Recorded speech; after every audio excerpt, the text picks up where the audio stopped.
Hello, welcome back to Learn Oikonomia. Today we are going to discuss a very important topic, that is Fisher's quantity theory of money. Let's have a look into this. So we can understand that the idea of quantity theory of money in the very beginning has been put forward by an American economist, Irving Fisher, and this person is a classical economist.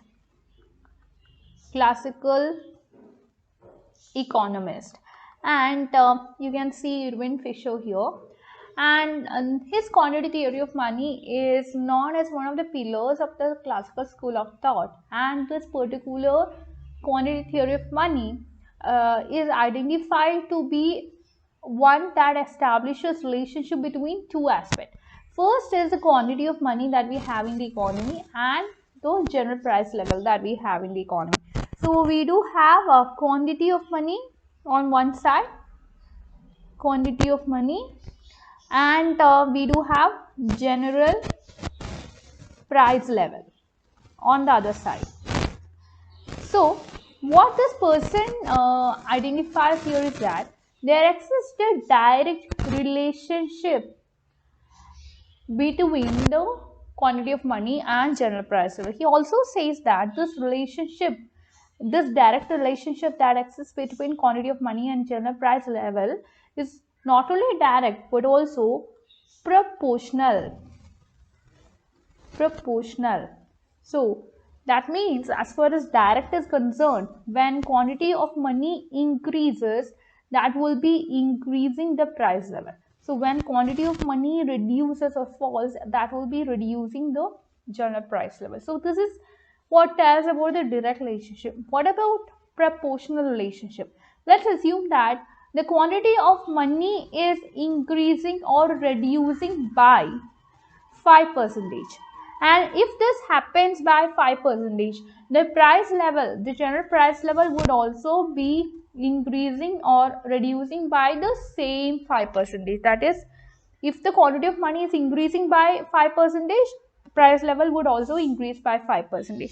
If the quantity of money is coming down by 5%, the general price level too would be coming down by 5%. With this very simple understanding, let's have the equation that is being put forward by Irving Fisher to explain his quantity theory of money.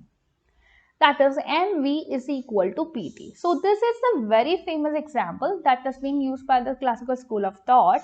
And here we need to understand what is M, what is V, what is P, and what is T.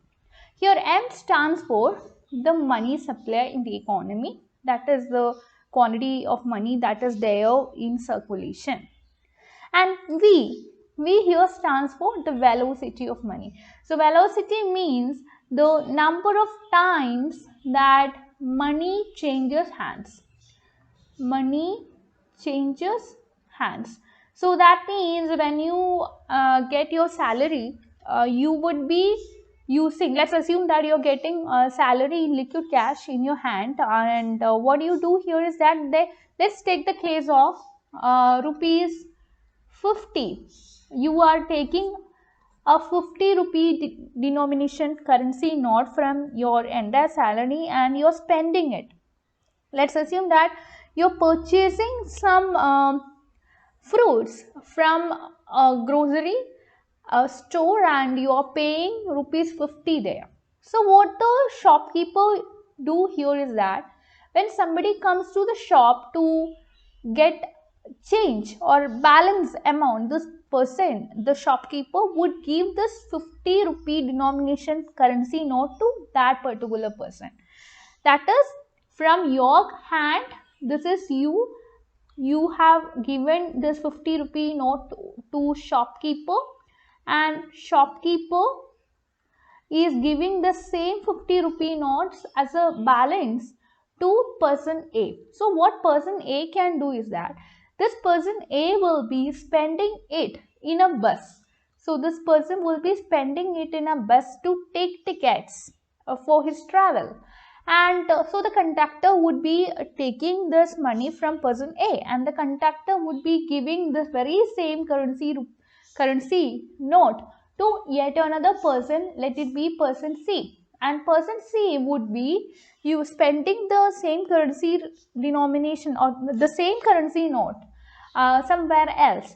So it will be circulating on and on. We are talking about a particular currency note which is having a particular number which is circulating again and again, which is being utilized by various people for various needs, and this is known as the velocity of money. How many times a particular currency note is changing hands.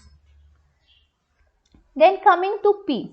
P means the price level that is there in the economy, and T means the number of transactions that is happening. So these are the important variables that we have in the famous Fisher's equation, MV is equal to PT. So he says that we do have MV on one side and PT on other side. So what are its implications? And I have already told you that he was saying there exists a direct and proportional relationship between money supply and price level. So let's see the importance of this particular equation here. He says that Fisher was saying that changes in money supply, so that is the quantity of money M, this will lead to a proportional changes in the price level, and this is again some direct relationship that is being established between the two variables. Now come to the V. So here we have out of MV is equal to PT, we have taken M and P. What about V and T? He says that the velocity of money, that is the number of times money changes hands. So this is being identified as constant. So V is constant, and also he says that the number of transaction T, that is also constant.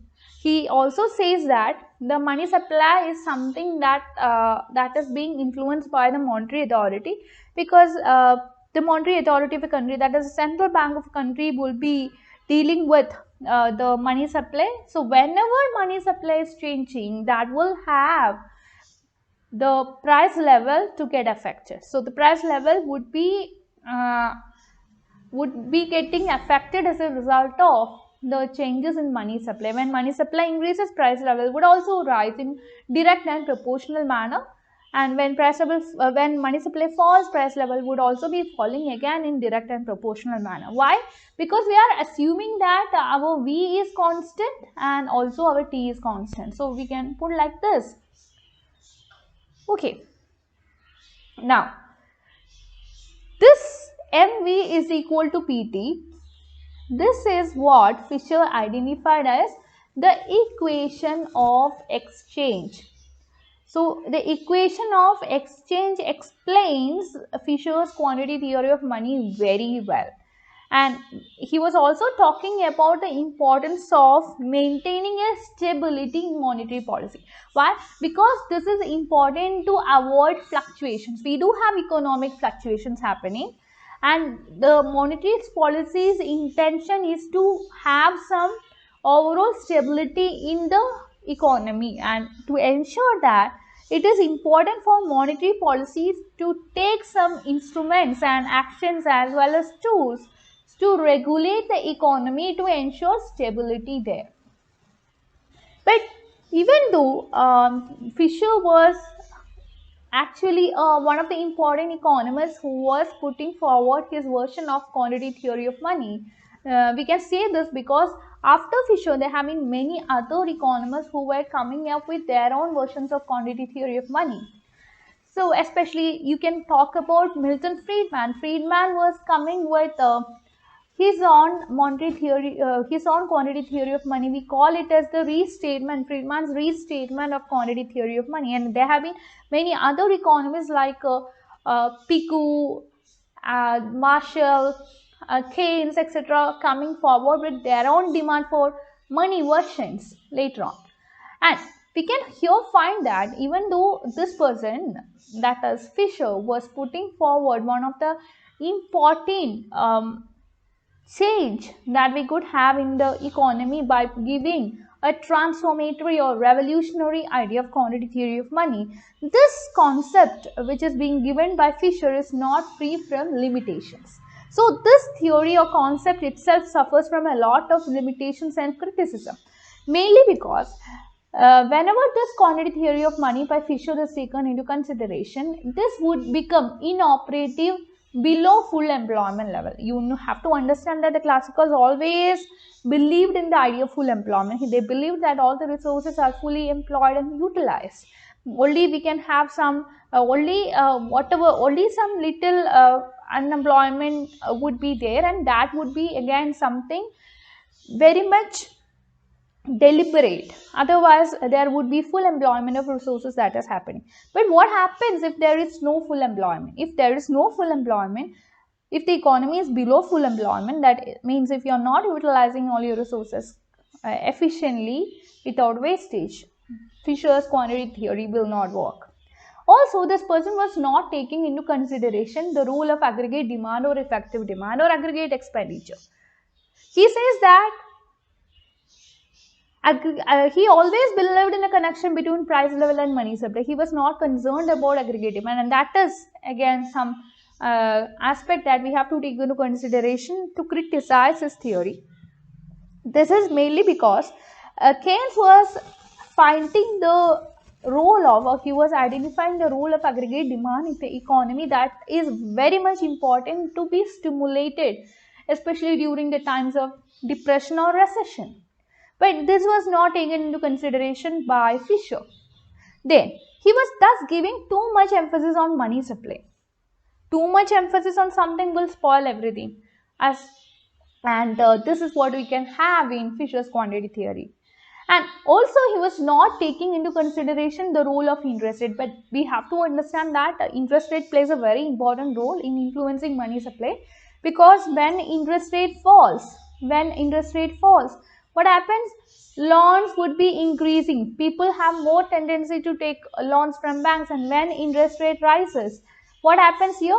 The amount of loans that people would be taking from bank would be coming down, and this would be affecting the circulation of money in the economy. But unfortunately, this person Fisher was keeping all such things constant. He told that V is constant, and that is again at another point that we use to criticize Fisher's theory.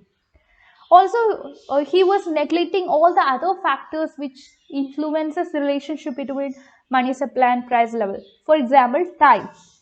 So there would be a time lag that would be happening between quantity theory, that would be happening between the change that happens in money supply and the change that would be getting reflected in terms of price level. And this time lag is not mentioned and not considered by Fisher, and that is yet another point to criticize Fisher's quantity theory of money. So that is all regarding the quantity theory of money by Irving Fisher. I hope you could understand. Thank you for watching. You can like, share and subscribe to this channel for more videos. Also, you can join our free Telegram community, for which I will be providing the link of the same in the description box. And also, you can download the Learn Oikonomia app, for which also I will be providing the link in the description box. That's it. Thank you for watching.